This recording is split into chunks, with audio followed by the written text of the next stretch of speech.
The Wanderer and the Desert Sands.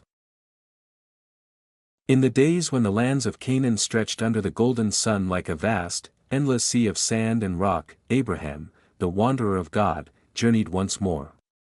His feet, weary but steadfast, pressed into the warm earth, and his heart carried the weight of promises whispered by the heavens.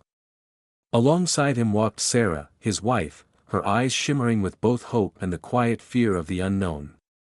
Their tents rose like tiny specks amidst the sprawling wilderness, and the wind carried stories from one dune to the next. Yet, even in this vast expanse, shadows have a way of finding the brightest souls. Abraham, guided by caution, or perhaps by the fear that often shadows human hearts, spoke words that concealed the truth of his life. "She is my sister," he murmured to himself, and in doing so, set forth a chain of events that would stir the heavens and rattle the earthly kingdom nearby. The Kingdom of Gerar. Beyond the sands lay Gerar, a city of walls and bustling markets, ruled by King Abimelek, whose gaze could pierce through deception and whose heart was attuned to the whispers of fate. The city glimmered like a jewel under the midday sun, merchants calling out, children laughing, and the clatter of hooves echoing against stone streets. Abraham entered this city with his tents and his modest entourage, the soft hooves of his camels pressing patterns into the dusty roads. And there, in the golden courtyard of the king, Sarah's beauty became a lantern in the dusk, drawing the eyes of all who passed. Abraham, fearing for his life, had spoken a half-truth, "She is my sister." The words, though uttered in caution, carried the weight of danger. And soon, the threads of fate wove their tapestry, bringing Sarah into the care of King Abimelek, who, charmed and bewitched, took her into his palace, believing her to be unattached.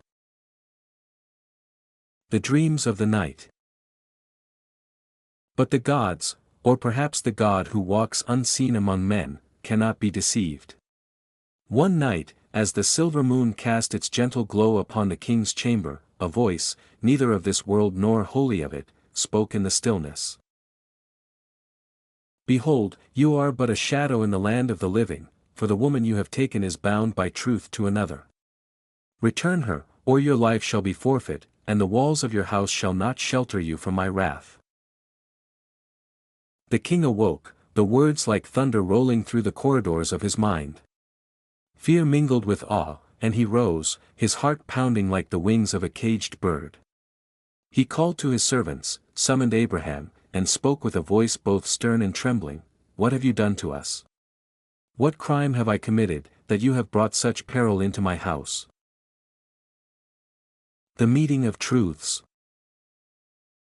Abraham, standing before the king amidst the columns of the palace, spoke not as a man who had lied lightly, but as one weighed down by the dual burdens of fear and faith. "Because I thought, surely there is no fear of God in this place, and they will slay me for my wife," he confessed, his eyes reflecting both the guilt of deception and the wisdom of survival. "Yet indeed, she is my sister, the daughter of my father, though not of my mother, and she became my wife." King Abimelek, listening, felt the threads of his fear unravel. The voice of the dream had not been a mere illusion, it had been a warning, a glimpse of the divine hand guiding the affairs of men. And so, in the quiet of the palace, the truth flowed like a river finally released from ice. Restoring what was taken. The king, a man of honor beneath the weight of his fear, returned Sarah to Abraham, offering her safety and comfort. He gave Abraham gifts, sheep, oxen, and servants, treasures of the earth and symbols of restored dignity. And in his words, there lay both apology and recognition of the unseen hand that had intervened. "Behold, my land lies open to you," said Abimelek, "live here as you will, free from harm, for God has kept you from wrongdoing." Abraham, grateful yet cautious, prayed for the people of the city, knowing that the encounter was not merely chance. And the land, once shadowed by potential sin and fear, breathed again with the calm of restored order. The healing of hearts. Sarah, having remained untouched and unharmed, reflected the resilience of spirit that mirrors the steadfastness of Abraham's faith. The lesson was etched into her heart: the path of truth, even when hidden by fear, carries protection when guided by divine justice. Abraham, ever the wanderer, lifted his eyes to the horizon, knowing that the journeys ahead would require courage, wisdom, and the delicate balance between human fear and divine providence. King Abimelek, too, learned that the unseen governs the seen, that dreams bear warnings, and that justice often arrives wrapped in mercy. He prayed silently, vowing to honor the divine guidance that had spared his house, realizing that wealth and power cannot protect the heart from the gaze of higher truth. Reflections and Lessons. Genesis chapter 20, woven into this tale of desert winds and royal courts, carries profound lessons. The limits of fear. Abraham's lie, though born of fear, reveals the human tendency to protect oneself at the cost of honesty. Fear can lead to decisions that entangle not just oneself, but others. Divine protection and guidance. The intervention of God in Abimelek's dream illustrates that truth cannot be hidden from the divine, and that guidance can come in forms we least expect, through dreams, intuition, or sudden insight. Restoration and mercy. Even when wrongs occur, they can be healed. Abimelek's return of Sarah and his gifts to Abraham show that acknowledgement. Restitution and mercy restore harmony.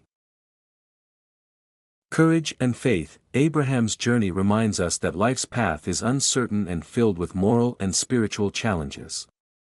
Faith, combined with honesty, opens the way to protection and blessings. The interconnectedness of actions. Our choices ripple outward. A single decision, truth or lie, caution or boldness, affects not just our destiny but the lives of others.